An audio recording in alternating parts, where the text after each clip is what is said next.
I'm joined by Patrick Allen, Director of the Oregon Health Authority, Rachel Banks, Public Health Director at the Oregon Health Authority, and Dr. Dean Seidlinger, our state epidemiologist. Today, we'll share the next steps in our vaccine rollout, but first, I'd like to take a moment to acknowledge the great progress we've made in battling COVID-19. This Sunday marks 1 year since the first case of COVID-19 was reported in Oregon. I remember that day as if it were yesterday, and at the same time, it feels as if it's been much longer than 1 year. For the past 3 weeks, we've seen our case counts steadily decline. Our hospitalizations have matched that. And last week, we reported the lowest COVID-19 deaths since the summer. Oregon's percentage of positive tests has consistently hovered around the 3% mark, which is also a promising sign. It means the smart choices Oregonians continue to make are helping slow the spread in our communities. Over the past year, the entire world has faced new challenges with the pandemic. I've been inspired and impressed by the sense of community and responsibility that Oregonians have shared to protect one another during these tough times. I've said it before, but it deserves being said again. Oregon is a really special place, and I'm so touched by how strong, resilient, and brave you all have been through these unprecedented circumstances. Thank you. 1 year in, with our vaccine efforts continuing to ramp up, we truly see the light at the end of the tunnel. Like every state, we've had some bumps along the way, but overall, we're getting shots into the arms of Oregonians quickly, safely, and equitably. We have more than 14% of Oregonians vaccinated with their first dose, which is more than 500,000 Oregonians. And at least 1 in 3 seniors age 65 or older have had at least 1 dose of the vaccine. Today, we're sharing who's up next to receive the vaccine and how we'll be ramping up our efforts as more supplies come online from the federal government. For the next month, we will continue our focus on vaccinating seniors. Then, beginning on March 29th, we'll open up to the next group in 1B. This group includes adults ages 45 years to 64 years with 1 or more CDC-defined underlying health conditions. A portion of our frontline workers who are highly vulnerable as we enter busy seasons for them, including our migrant seasonal farm workers, seafood, agricultural, and food processing workers, and our woodland firefighters. It also includes families still displaced by the September 2020 wildfires, people living in low income and congregate senior housing, and individuals experiencing homelessness. The next phase, starting no later than May 1st, includes the rest of our frontline workers as defined by the CDC. This group is very broad, but the parameters are also very clearly defined. The CDC defines this group as necessary for the functioning of society. These are Oregonians that have a job that puts them at higher risk for contracting COVID-19 because they either cannot work from home or find themselves in regular close contact with people outside their household while at work. This includes people like our grocery store employees, members of the media, public transit workers, and the U.S. Postal Service.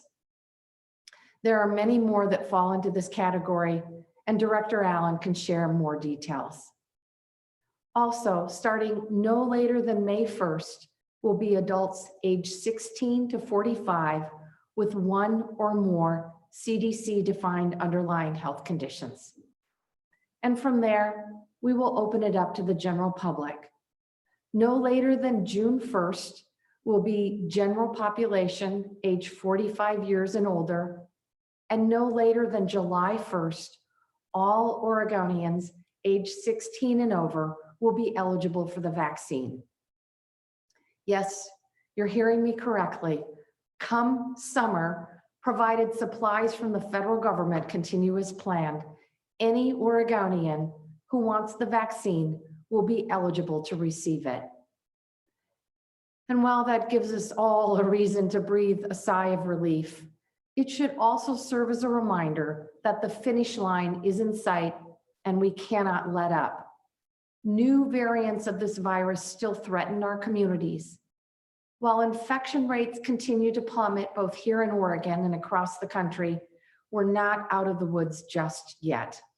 We must continue to make smart choices around the safety measures we know work, keeping your masks, physical distancing, and limiting social gatherings.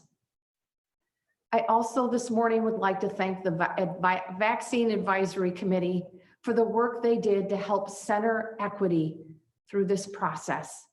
Prioritizing adults with underlying health conditions helps reach some of our most vulnerable members of the Black, Indigenous, and people of color communities, because these folks are most at risk of contracting severe COVID-19 because of conditions such as sickle cell disease and diabetes. Before I turn it over to Director Allen, I also wanted to share the state is working with FEMA to support our vaccination efforts. Not only will FEMA be providing $220 million to reimburse our hospitals, clinics, and local public health entities who have helped step up to vaccinate Oregonians, but we also have their people power to support the Tri-County area's high capacity sites. This includes the Oregon Convention Center and the drive-throughs at the Portland Airport and the Hillsborough Stadium. FEMA will also be working with vaccine sites at Deschutes and the Salem Fairgrounds as well. Initially, 20 staff will arrive next week to plug into our operations. FEMA representatives will continue their assessment of staffing needs to help us develop solutions that will provide immediate relief to our hospital staff, while also focusing on long-term sustainability. We are really grateful for this assistance and look forward to the next steps in our vaccine response. Each week, more supply comes online, more Oregonians get vaccinated, more progress with each and every day. And with that, I'm going to turn it over to Director Allen. Thank you, Governor Brown. Again, I'm Patrick Allen, Director of the Oregon Health Authority, and I'm joined today by Rachel Banks, our Public Health Director. This morning, I want to give you an update on Oregon's COVID-19 immunization effort and tell you why we're speeding up the timelines we've set for opening eligibility to the next groups of Oregonians. Director Banks will tell you how we've prioritized those groups in alignment with the Centers for Disease Control and Prevention's recommendations, and where we've made decisions that address the specific needs of people in Oregon. As Governor Brown announced, today marks a major turning point in Oregon's vaccination program and our state's ongoing fight against the coronavirus. We're staying true to our commitments to seniors. We will open vaccine eligibility to people 65 and older on Monday, March 1st. We expect to have been allocated enough vaccines to immunize at least 75% of all seniors by March 29th, weeks ahead of our original timelines. We're speeding up our timelines, not backing off. For the first time since the pandemic started, we can provide a timeline that will tell every adult Oregonian a date before which he or she will be eligible to get vaccinated. The first members of the general public will be eligible for the COVID vaccine, as you heard the governor say, no later than June 1st. This will bring into clearer view a time when we will be freed from the grip of the pandemic and we can see our loved ones, celebrate holidays, and return to more of our normal life again. But as we get there, we all will have continued work to do, wearing masks, limiting indoor gatherings, and keeping our distance. The federal government and vaccine manufacturers have committed to sending game-changing volumes of vaccines to states. We intend to ramp up vaccine distribution in Oregon to vaccinate as many people as possible, as quickly as possible, and stay ahead of the dangerous and rapidly mutating novel coronavirus. But as always, our ability to meet these timelines depends on the same factors we've balanced all along: an adequate and consistent supply of doses from the federal government, the number of people eligible and willing to get vaccinated, and the capacity of our vaccination sites to immunize people. But first, let's start with a look at where we currently stand. As of yesterday, February 25th, Oregon vaccinators have administered 911,648 first and second doses. Over the past week, Oregon vaccinators administered an average of 20,027 doses per day. Over 500,000 Oregonians have received at least their first dose. Oregon has administered first doses to 14% of our population, which is also the national average. Oregon has administered full 2-dose vaccinations to 317,702 people. Overall, 7.2% of Oregonians have been fully vaccinated, and there we're ahead of the national average, which is 6.5%. At this stage in our rollout among older adults, approximately 156,000 Oregonians aged 70 and above have received at least one vaccination. That's 31% of all currently eligible seniors. About 46% of people 80 or older have been vaccinated. In all, 194,565 people aged 65 or older have had at least one dose of the COVID-19 vaccine. That's more than 1 in 3 total seniors. Now let's look at the timelines and the eligible populations Governor Brown announced. And let's go to the first slide, please. As we'll show in a moment, we expect to have been allocated enough doses to have vaccinated nearly all eligible populations by the end of March. We know our eligible population numbers have always been based on estimates. We need to work harder to reach some people who can't easily get to a vaccination site, and unfortunately for all of us, some ineligible people have been vaccinated. That's made our task and timelines more complicated. But good news, as this chart shows, we intend to open vaccinations to the following Oregonians no later than March 29th. Adults age 45 to 64 with one or more CDC-defined underlying health condition with increased risk, food and agricultural workers, people living in low-income senior housing, senior congregate, and independent living, people experiencing houselessness who are sheltered or unsheltered, wildland firefighters, and currently displaced wildfire victims. No later than May 1st, the following Oregonians will become eligible: adults 16 to 44 with one or more CDC-defined underlying health conditions with increased risk, frontline workers as defined by the CDC, including state and local frontline employees, people who live in multi-generational households. And then we expect to open vaccines to the general population starting in June, no later than June 1st for Oregonians age 45 to 64, and no later than July 1st for all Oregonians over age 16.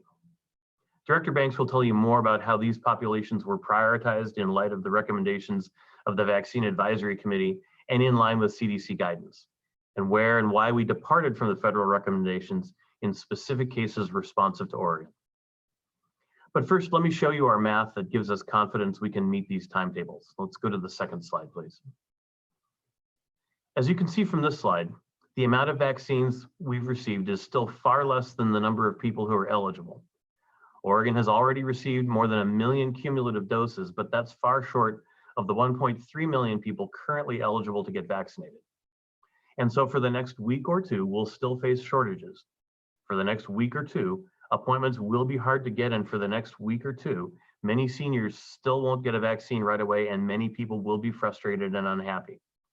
But the landscape changes dramatically for the better in mid-March. Our allocations climb quickly. This week, Oregon received 111,000 first doses. Next week, we expect to receive 120,000 first doses. Over the following 14 weeks, we project Oregon would receive 120,000 doses at a minimum, and as much as 190,000 to 205,000 first doses per week if promised supply surges materialize. Those numbers are based on information we've received from the federal government and testimony by Pfizer, Moderna, and Johnson & Johnson in Congress in recent days. Based on our current expected allocations, by late March, the cumulative number of first doses we receive will exceed the number of older adults, healthcare workers, educators, and other people who are currently eligible.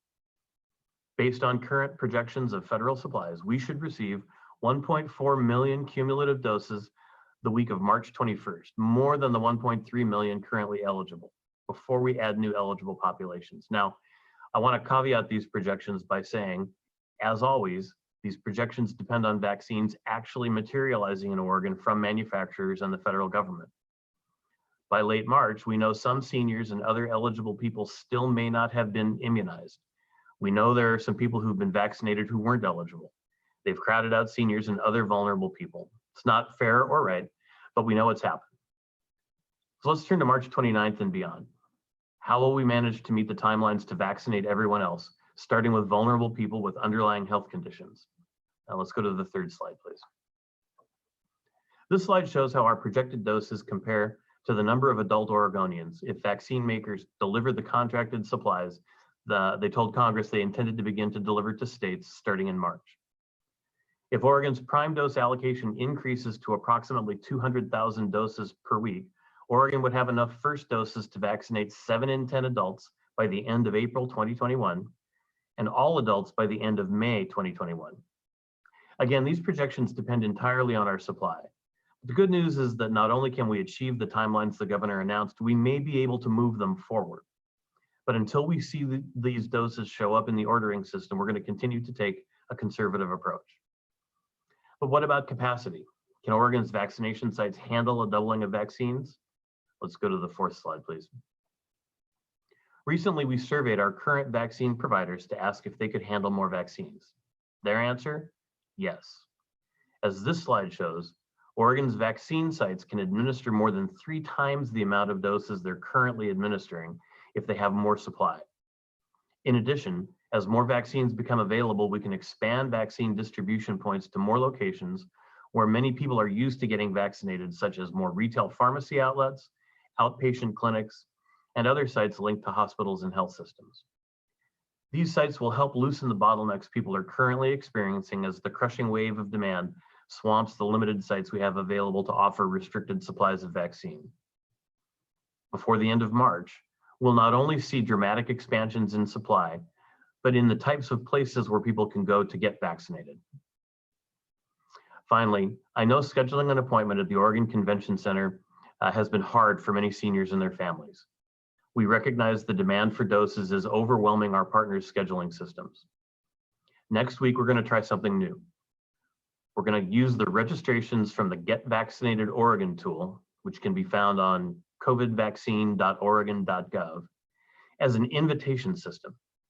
If you register in Get Vaccinated Oregon, we will transfer the names of eligible people in the metro area out of that system and send them to partners at the convention center. They'll contact you to schedule an appointment, so you don't have to wait for 3 hours clicking in hopes of getting one. We really appreciate everyone's patience and hope this change will make the experience better. Now let me turn it over to our Public Health Director, Rachel Banks, to talk about how we prioritize the next groups of eligible Oregonians. Thank you, Director Allen and Governor Brown. As we approach prioritizing the remaining groups of Oregonians, we wanted to stay true to the intent and the recommendations of the Vaccine Advisory Committee and remain consistent with recommendations from the Centers for Disease Control. This balance ensured that our priorities took into account Oregon's commitment to equity, Oregon Health Authority's goal to end health inequities by 2030, and the unique frontline worker roles that are core to our communities and that have kept us functioning during the pandemic. And we wanted to uplift the scientific and medical consensus at the national level. Alongside the Vaccine Advisory Committee, we looked at who's at an increased risk of contracting COVID-19 and becoming severely ill. Where have we seen the most frequent and prolific outbreaks? Where can we address the worst disparities and inequities that this pandemic has exposed and intensified? The Vaccine Advisory Committee sent a strong statement along with their recommendations of who should be eligible next. Their statement says the Vaccine Advisory Committee acknowledges structural racism and pressure from systems that are not ready to center this truth about the ways that structural racism impacts the health of Black, Indigenous, and people of color communities. Vaccine Advisory Committee sequencing was in consideration and in review of the data and needs of Black, Indigenous, people of color communities, and refugee communities. Vaccine distribution must include working with trusted community partners, including community-based organizations, faith leaders, and trusted entities where people feel comfortable. An Oregon Health Authority must track and use data along the way to capture information about medical mistrust and barriers. I want to sincerely thank the Vaccine Advisory Committee for their time, for their diligence, and ultimately for their recommendations, which you have seen today. So if we can go to slide 5, please. Let's start with people who will become eligible no later than March 29th. Oregon is using the Centers for Disease Control's definition of underlying health conditions with increased risk. We estimate that about 800,000 Oregonians have a CDC-defined underlying health condition, but many people in that group may have multiple underlying health conditions, and they may have also been included in other eligibility categories. They may have also been previously vaccinated. Adults aged 45 to 64 who were not included in previous groups will become eligible starting no later than March 29th, and if they have one or more of the following conditions: cancer, chronic kidney disease, chronic obstructive pulmonary disease, or COPD, Down syndrome, heart conditions such as heart failure, coronary artery disease, or cardiomyopathies. Also immunocompromised state, like a weakened immune system from solid organ transplant or HIV. Obesity, defined as a body mass index of 30 or more. And a body mass index is a person's weight in kilograms divided by the square of height in meters. BMI is an inexpensive and easy screening method for weight categorization, and the Centers for Disease Control considers a BMI of 30 or above as obese. It will also include pregnancy, sickle cell disease, and type 2 diabetes. In addition, we'll prioritize people whose work puts them at a greater risk based on prior outbreaks, people living in congregate settings, or people whose seasonal exposure requires timely immunization. Those groups include food and agricultural workers, including migrant and seasonal farm workers, seafood and agricultural workers, and food processing workers, people living in low-income senior housing, senior congregant and independent living housing, people experiencing houselessness who are either sheltered and unsheltered, people who've been tragically displaced by wildfires, many of whom are living double up with family and friends or in other temporary quarters, and wildland firefighters who will be deployed to fight fires and living in group camps soon. No later than May 1st, we'll move to frontline workers and other groups. Once again, Oregon is following federal Centers for Disease Control recommendations in defining frontline workers. This slide lists workers in sectors who will be eligible to get vaccinated. However, there's a 3-part test to determine if someone who works in these sectors is a frontline worker. Does a worker have regular close contact, less than 6 feet, with people who live outside of their household? Do they have routine, prolonged close contact with others for more than 15 minutes? And do they have to work in close contact with people to the extent that they can't work from home or another setting where they can practice social distancing? Workers who meet those criteria in these occupational fields and industries will be eligible to get a vaccine no later than May 1st. If you work in one of these fields but you don't meet those criteria, you'll have to wait unless you qualify under a different group. Frontline workers have been working, keeping our communities going, working day in and day out in the face of a deadly virus, and we thank you. We are so grateful for your service. Also, no later than May 1st, we will also be opening up eligibility to members of multi-generational households. This was a strong recommendation from the Vaccine Advisory Committee. We know that people who live in multi-generational households include people from communities of color and tribal nations who have borne a disproportionate burden of COVID-19.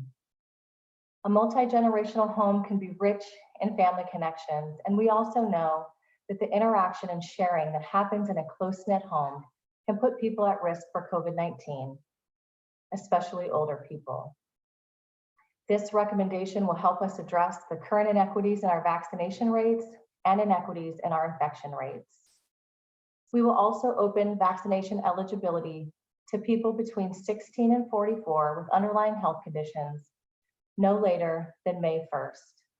While younger people living with underlying health conditions may not face the same risk as older people, they're still at a greater risk than the general public. In total, we estimate the number of people who become eligible by May 1st is approximately 980,000 people. We will make vaccinations available to the general public no later than June 1st for people who are between the ages of 45 and 64, and no later than July 1st for people between the ages of 16 and 44. Going forward, as more vials of vaccines are shipped to the state, our ability to achieve a level of protective vaccinated immunity will depend on another factor: the percentage of Oregonians who choose to get fully vaccinated. As Director Allen said, we can see a point in time by late this summer where every Oregon adult will not only have had the chance to get their first vaccination, but their booster dose too. That possibility offers great hope, and it poses an additional challenge. Soon, we'll reach a point where we no longer have too few doses for too many people who want them. We'll have enough doses for everyone, but the question will be, will enough people take them? It's been a really hard year and we've made great progress, but the pandemic isn't over yet. And the COVID-19 vaccine is the safest and most effective way to protect yourself and your loved ones and return to more of our normal life. But we need a critical mass of Oregonians to take it so more people are protected. And newly emerging variants add urgency for all of us. We know many people have questions. We know the experience of racism and memories of historical trauma and medical experimentation are alive in many of our communities. Others are wary of government. We are working hard to get information out broadly and for specific communities to increase vaccine confidence. I hope every Oregonian will make an informed decision. And as your public health director, I know vaccines are a vital tool to protect the health of the public. I look forward to the time where every Oregonian is eligible for the vaccine and when they choose to get vaccinated so we can prevent unnecessary sickness and deaths from COVID-19. Thank you, Oregonians. Thank you for your diligence wearing masks, maintaining physical distancing, and getting vaccinated when it's your turn. Now I'll turn it back over to Governor Brown. Thank you, Director Banks. Director Allen, we really appreciate your leadership. And with that, Charles, we're ready to take questions. Thank you, Governor. We'll get started with John Hendricks from KPTV. Go ahead, John. Thank you for taking the time to chat with us again today. We were wondering about the different counties and getting vaccinated. Can you go to a different county to get a vaccine? We've had viewers reach out saying that they have had their appointment canceled because they don't live or work in a neighboring county. I guess what's the guidance on that? Thank you, John. I'm going to turn that over to Director Allen. Yeah, thanks. The answer is generally yes, but not always. We've got sites like the Salem Convention Center that we really think of as a statewide resource for people to be able to get vaccinated. The pharmacy program is open to people regardless of where they're from. We are trying, however, to do some targeting of doses to specific clinics and specific areas that have been especially hard hit, and we would consider those what they call a closed point of distribution. Where it's restricted to a particular population. You'll see the same thing happen when we move to frontline workers, where there'll be pods, they call them closed pods, that have to do with employees at particular companies or those sorts of things. So like everything else about COVID, the answer is a little bit complicated, but basically if you receive a legitimate invitation to schedule an appointment, then you should feel comfortable in being able to schedule that appointment. I think what we have seen are people sharing links with folks who weren't included in invitations and some of those kinds of things. And those appointments have been canceled inappropriately so. And then just another— John, just to clarify, it's the Salem Fairgrounds, not the Convention Center. Oh, sorry, yes. And then another question that we had, what was learned during the rollout for seniors that played any role in planning for this next group of people? I know that there was that pinch point with getting appointments. Was this timeline stretched out because of what we saw with seniors? Well, I think the biggest thing that we've learned from seniors, we got through the first 2 weeks with a lot of traffic jam, but this last week was just really, really extreme. And so that's why we've moved to an invitation system. How we move going forward, I think is going to depend on exactly how much vaccine there is. If we have enough that we can pretty much have it everywhere, we'll probably not need to use an invitation system in that same kind of fashion. But we'll be able to assess that when we get closer to March 29th. And John, we really appreciate the strong partnership that we have with our community partners, including public health, our federal pharmacy program, and our federally qualified health centers. They've been doing a really good job reaching out to seniors that don't have access to the internet. In Multnomah County, there's a great partnership with REACH to hold a BIPOC vaccination clinic. They had 400 people come through that this week. And at Yellow Hawk Tribal Health Center, they had a mass vaccination clinic for Umatilla Indian Reservation residents February 23rd to 24th. So we've got a lot of really strong partners on the ground in communities around the state to help us reach these seniors that we need to get vaccinated. Thank you, John. We'll go next to Sarah Klein with the AP. Go ahead, Sarah. Hi, yes, Governor, you kind of just mentioned this, but I'm curious what the state is doing to help get a shot to seniors who might be disconnected, socially isolated, or without resources such as family members to, help them sign up. Thanks, Sarah. I just went through some of those, and so I'm going to turn it over to Director Banks to have her detail some more situations. Thank you for the question. So some of the things that we're doing is working with federally qualified health centers, local public health authorities, and we funded a network of over 170 community-based organizations. They include organizations that are serving seniors specifically, and then also other organizations, faith-based organizations, for example, that serve a wide variety of people, including seniors. We have counties and a variety of different examples in counties. Some include the Interfaith Network in Marion County, as well as the Rosewood Initiative, as Governor Brown mentioned, the REACH initiative that's working with Highland, Haven, and as well as Asian Health and Service Centers, who are working with elders and seniors in their population to help them get signed up or to help give them information that they would need.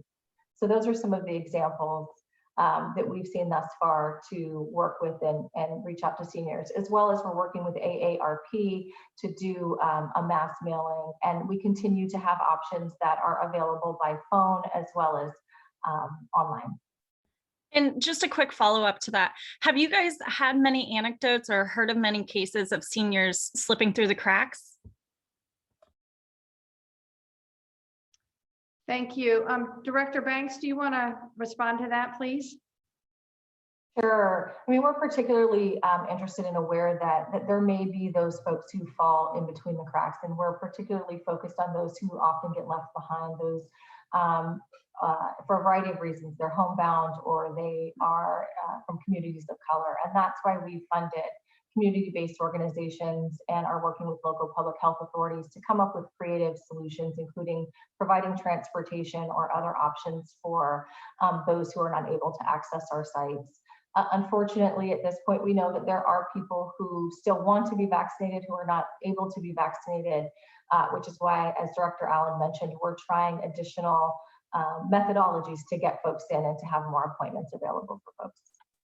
And Sarah, it's certainly going to look different in different communities around the state. I know, for example, in Douglas County as well, the director of local public health there, Dr. Bob Dannenhofer, they're working with providers. And so seniors in Douglas County can contact their physician or their nurse to secure an appointment. So it really looks different in communities around the state.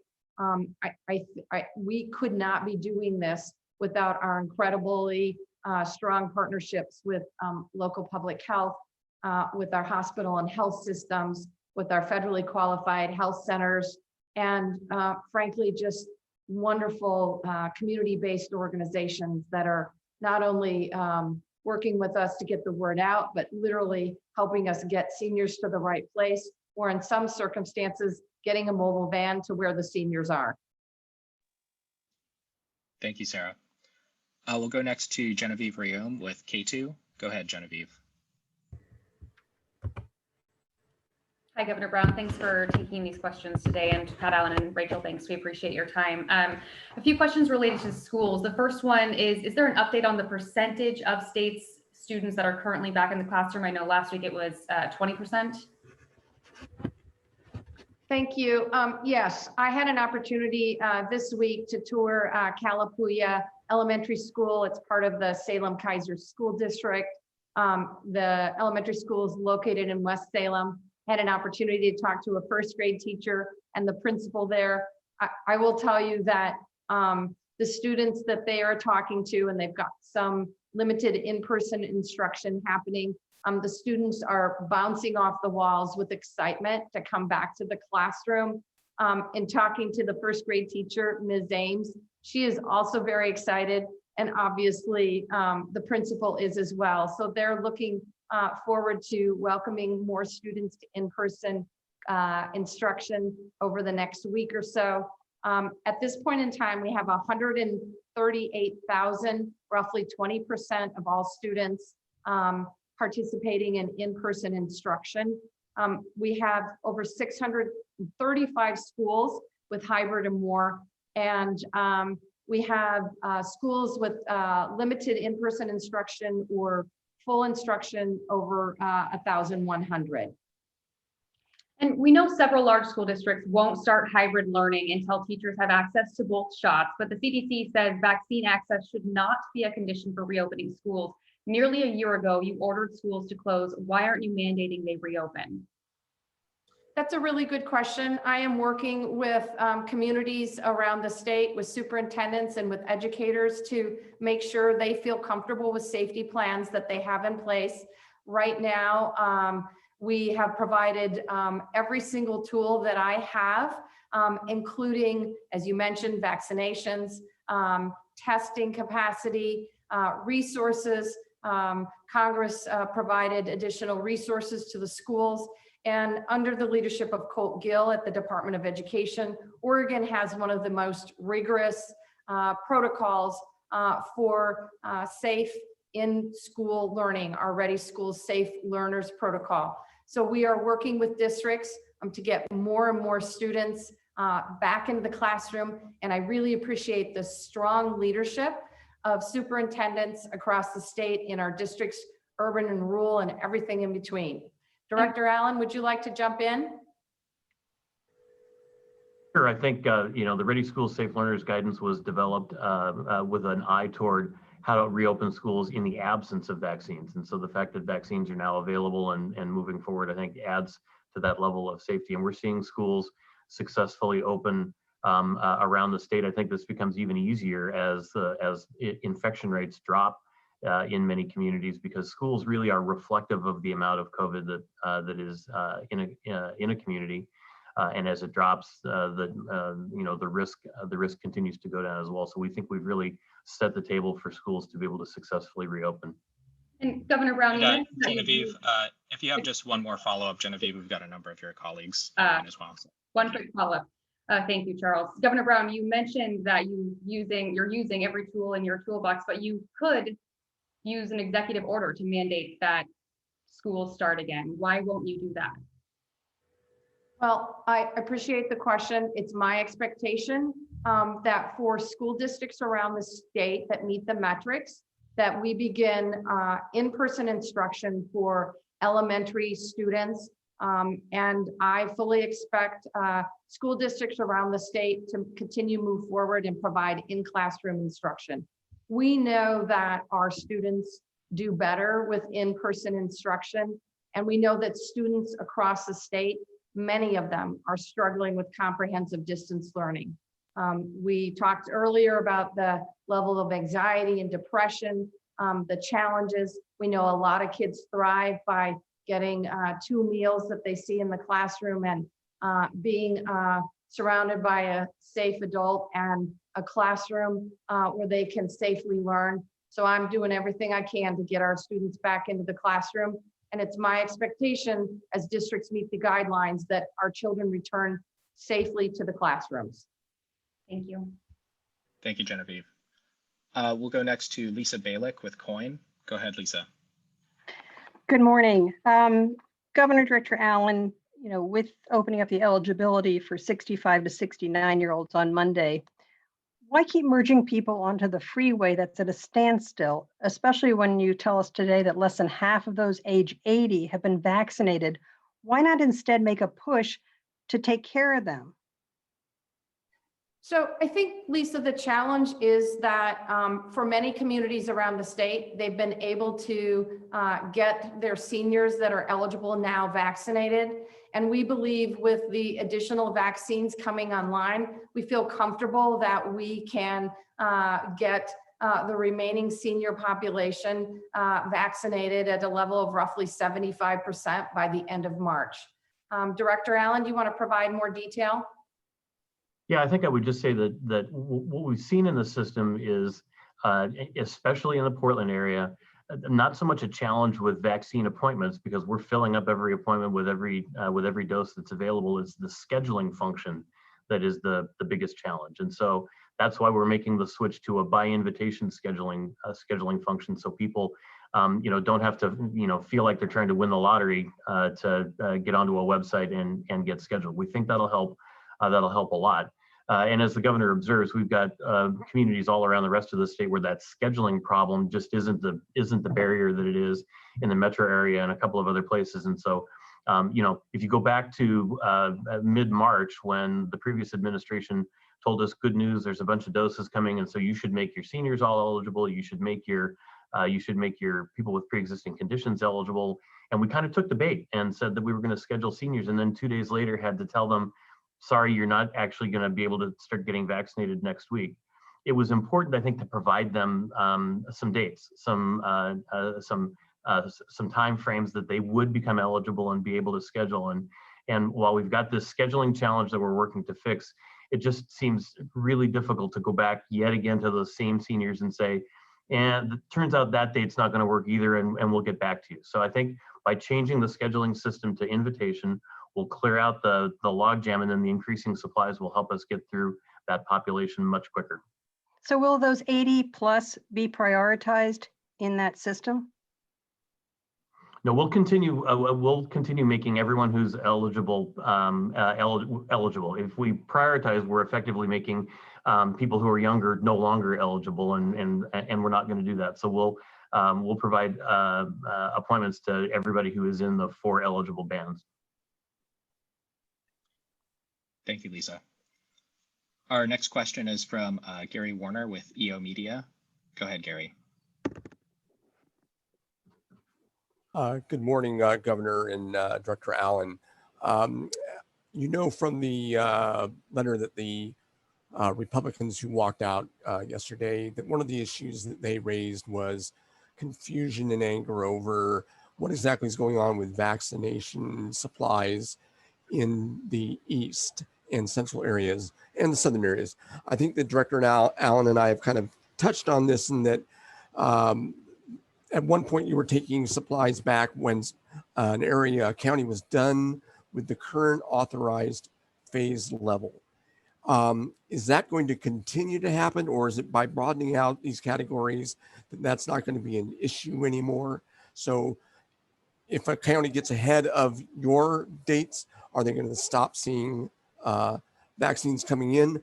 The other big thing is, you've said all along that you're not keeping track of refusals. That doesn't seem like a very good idea. At some point, you're going to have to know who hasn't taken the vaccine and go swing back around on that. Are you starting to monitor that at this point?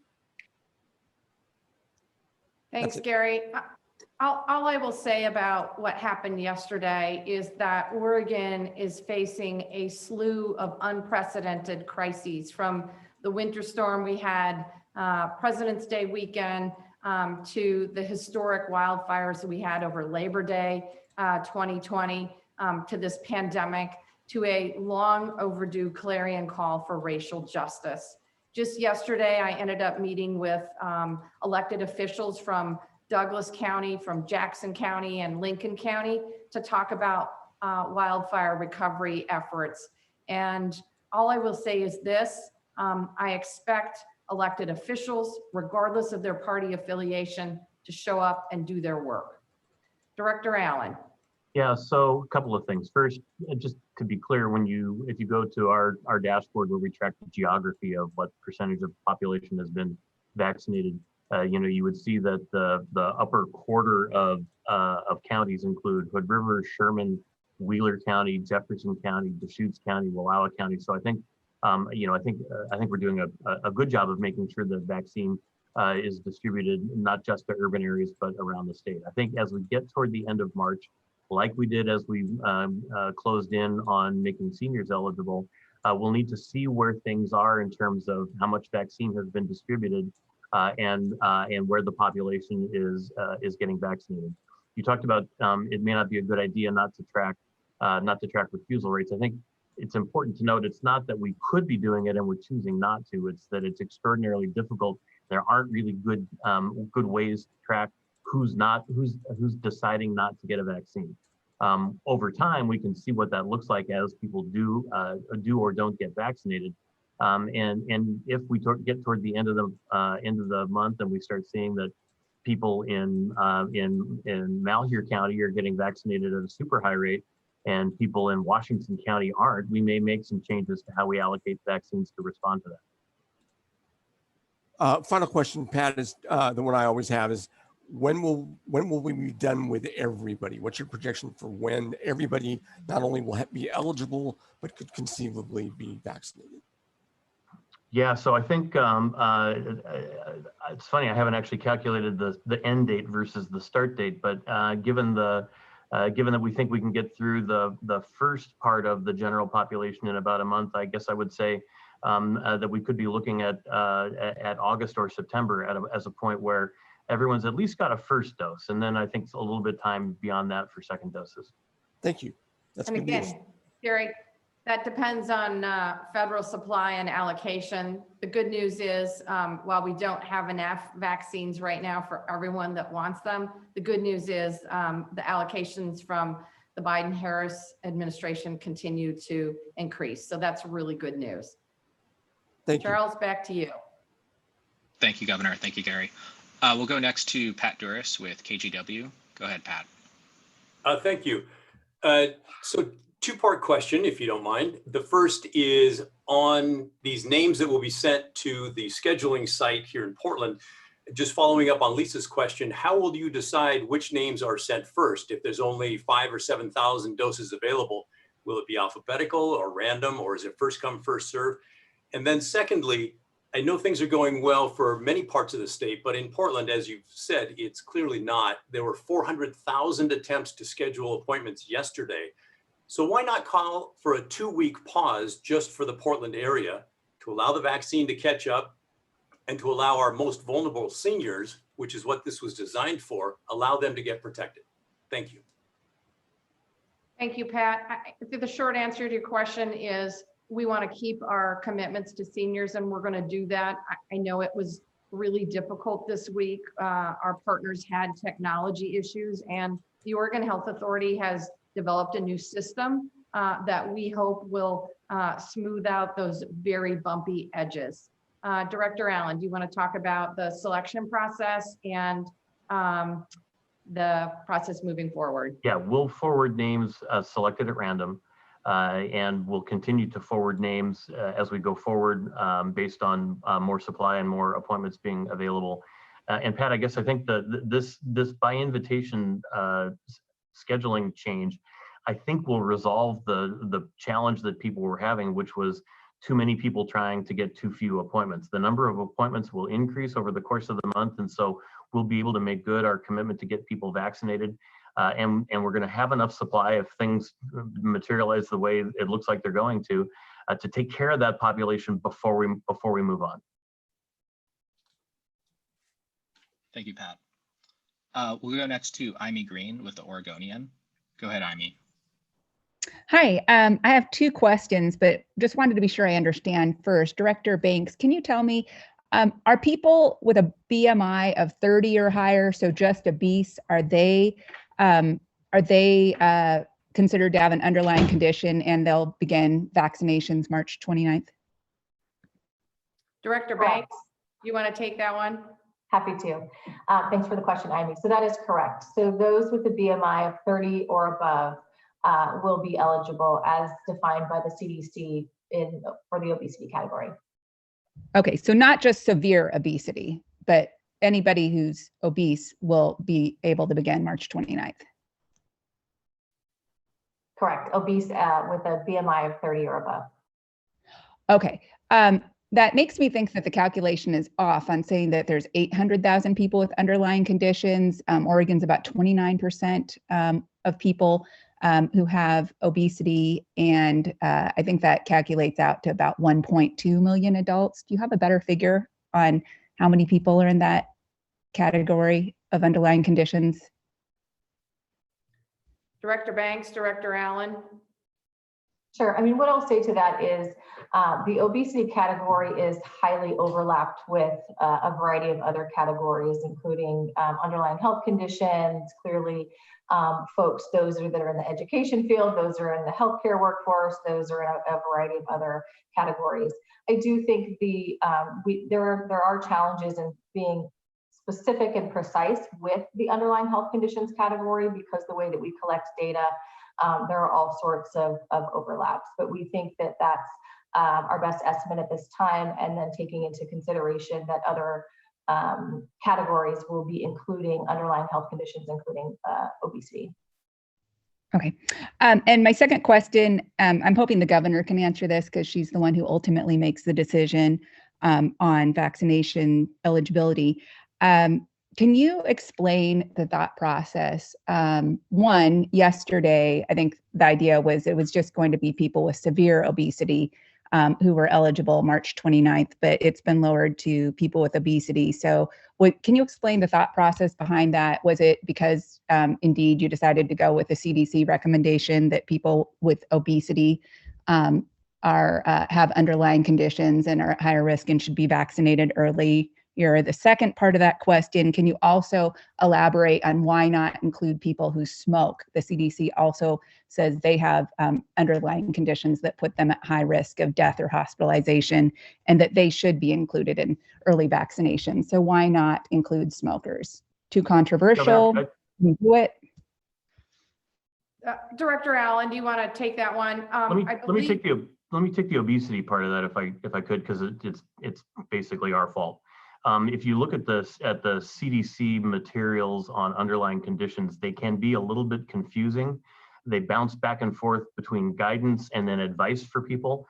And the CDC was using three categories of overweight, obese, and severely obese. And in developing the recommendations for the governor, we basically confused the three categories, and we were intending to exclude overweight, and that basically in editing got caught up as excluding obese. We had intended to do both, and so there wasn't a substantive decision-making change. It was our error in how we were describing that.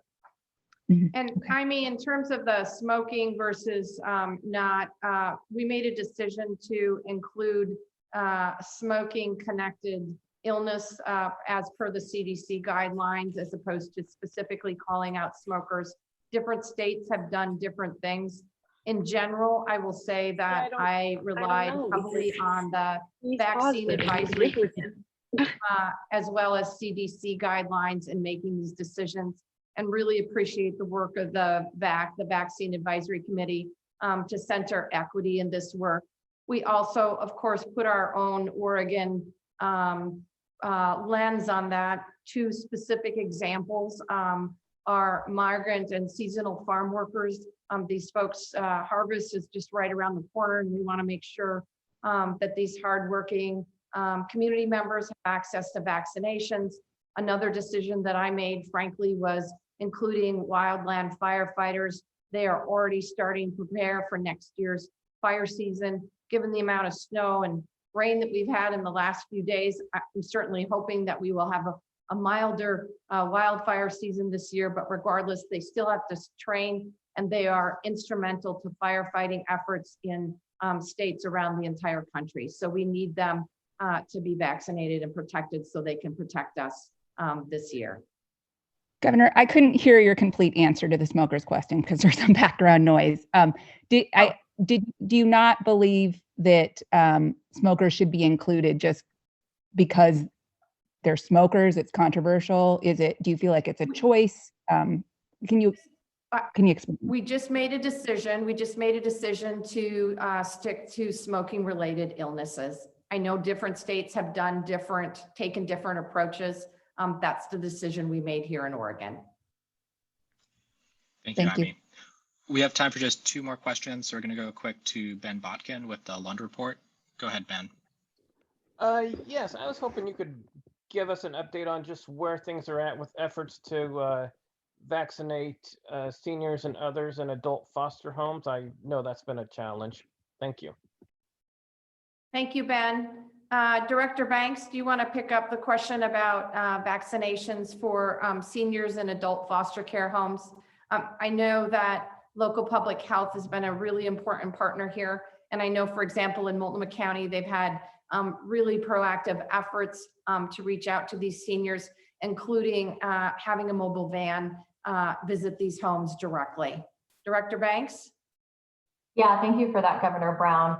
And I would echo, we've been working with local public health authorities and having them basically attest and tell us how they've reached their adult foster homes and other populations, including adults with intellectual and developmental disabilities and other folks. We've also been working with, through our state, Oregon Department of Human Services partners, to make sure that counties have lists and correct information for who their adult foster home communities are, so that they can reach out and follow up with a variety of different mechanisms for vaccination.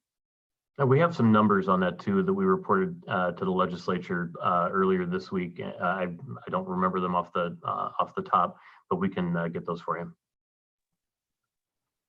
Thank you, Ben. We have time for just 1 more question, so we'll go next to Grace Smith with KOBI. Go ahead, Grace. Hi, good morning. Thank you. This is a little bit of a pivot away from the vaccination discussion, but I know long-term living facilities report COVID cases to the state. I'm just curious what requirements they have to inform residents. I know employers are required to tell employees about COVID cases in the workplace, and I'm just curious if there are similar guidelines for facilities and their residents. Director Allen, can you respond to that question? Yeah, I'm not expert on the requirements because they're governed by the Oregon Department of Human Services, but my understanding is they do have a reporting requirement to either residents or guardians of residents if that's the circumstance. Okay, Grace, thank you. If you would reach out to my communications team, we can get you more detailed information on that. Absolutely. Thank you, Governor. Thank you. Thanks, everyone. Please stay safe out there.